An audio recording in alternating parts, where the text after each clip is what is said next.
My health and beauty secrets.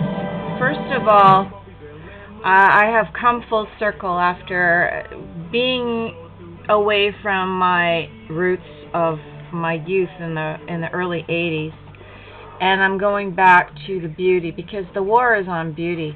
As you know, dangerous people, once you really learn who's really dangerous, it's the insecure people or the guilty and jealous people or envious that are the most guilty. That's why in ancient cultures they had the evil eye to ward off, or that blue talisman to ward off the evil eye, meaning anything that's jealous of your baby or somebody, like they could maybe snatch it. So you want to ward off anyone even seeing you or being envious of your beauty. Let me mention food for a second, because I don't eat chewing gum, since you can't buy Wrigley's chewing gum or Dentine that just has the plain old sugar and natural flavors and maybe a little preservatives. And so now the chewing gum, now they're talking about cancer, and they're still creating trillions and trillions of dollars to fight cancer, but they won't remove the corn syrup out of the kids' candy, and they won't remove the aspartame out of the gum. So what's the point of this New World Order? Secondly, I love the show You Gotta Eat Here. And it's so easy to make food taste good, but if people are farting because they're not digesting their food, they're just turning into bigger and bigger big blimps. Literally, we are, according to Arnold Almat, some ancient guy, we are actually moving gas machines. Every single thing we're powered by is some sort of a gas. There are noble gases that are in the atmosphere at all times. And so you want to be slim. There's a cook. He's pretty slim. He's okay because these cooks are not stupid. They don't eat a lot. But the problem is when you make delicious food, you can eat a lot of it.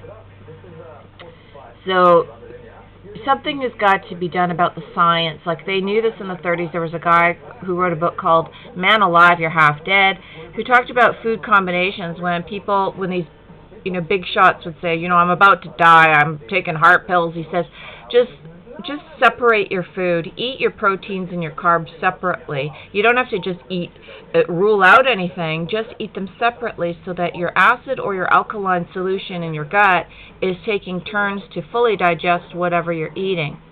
And back in the day, we had water fountains. We didn't have to bring around bottles and all this shit. There were good water fountains. So if we can't have a world where beautiful humanity, first of all, beauty is the war. The war is against beauty. So if you don't preserve beauty and the time substrate, your times, if you're not loyal to it, you're not worthy of life. That's it. So if you cannot maintain water fountains that are drinkable, if you cannot maintain glass bottles for your packaging, then we're not worthy of life on this planet Earth, because glass is very good. Glass is better than plastic. So whoever's making money off of us, I just saw a Tide commercial, and it was like, more Tide, more Tide, more Tide, and all they showed was humans and little kids crying, like covered in filth and suggestive stuff. It looked like, semen covering these two men's faces in the car, and they're like, more Tide, more Tide. And you're like, don't kid me. All of this artwork is all suggestive of some kind of a blowout before the times, you know what I'm saying? And that's how they're selling things like your laundry soap. So if you're not sick of this thing yet, there's something, you're already gone. You're already, your soul has disappeared. It's gone ahead of time. I'm just talking to the people who remain, who are sighing and a-crying. Like Lot in Sodom and Gomorrah, the only way God really chose people is that they are just sick to their stomach about everything that they're seeing.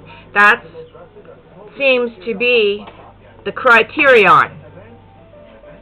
So anyways, I was going to start by saying my health and beauty secrets, but this turned into something else. get away from all the chewing gum, if our governments, our new world order cannot change that up, they hate you and they want you dead. That's all there is to it.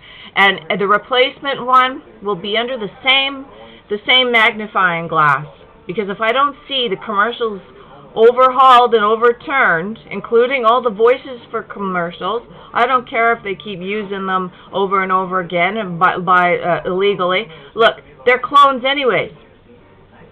If they don't overturn it, it's another fake New World Order, including the ascended masters, including these enlightened beings, including the yoga freaks, including anyone. I don't see any progress here. And speaking of which, what does progress really mean? Is that a verb or a noun? And what does it look like? Give me a break. Stop using that word.